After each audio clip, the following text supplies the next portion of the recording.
معاملات جس طرح سے کھل رہے ہیں یا کھولے جا رہے ہیں، میں اس کے حق میں نہیں ہوں۔ جب فوجی افسر اپنی سیٹ پہ ہوتا ہے تو وہ بہت کچھ اپنے اختیارات سے باہر کرتا ہے، اور اگر یہ معاملہ کھولا جانا ہے تو میری رائے میں یہ فوج کا بہت نقصان کرے گا۔ مثلا اسلام آباد ایک سوسائٹی کا معاملہ، یعنی ٹاپ سٹی کا تو آپ کھول رہے ہیں۔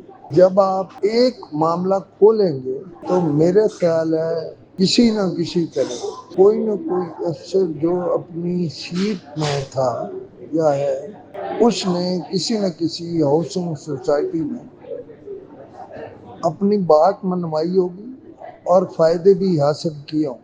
لہذا پہلے یہ سوچنا چاہیے کہ کیا ہم اسے اتنا کھول سکیں، اور اگر یہ اتنا کھلنا ہے تو پھر اعلان عام کر دیں کہ جس کے ساتھ ISI MI یا کسی دوسری ایجنسی کے بندے نے کوئی زیادتی کی ہے تو وہ اس کی تفصیل سے آگاہ کریں۔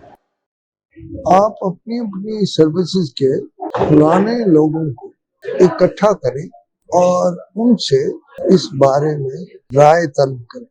وہ لوگ جو سابقہ ہو چکے، آپ جب ان سے رائے معلوم کر کے کوئی فیصلہ کریں گے، یعنی ویٹرنز جو کہیں گے وہ درست رائے ہوگی۔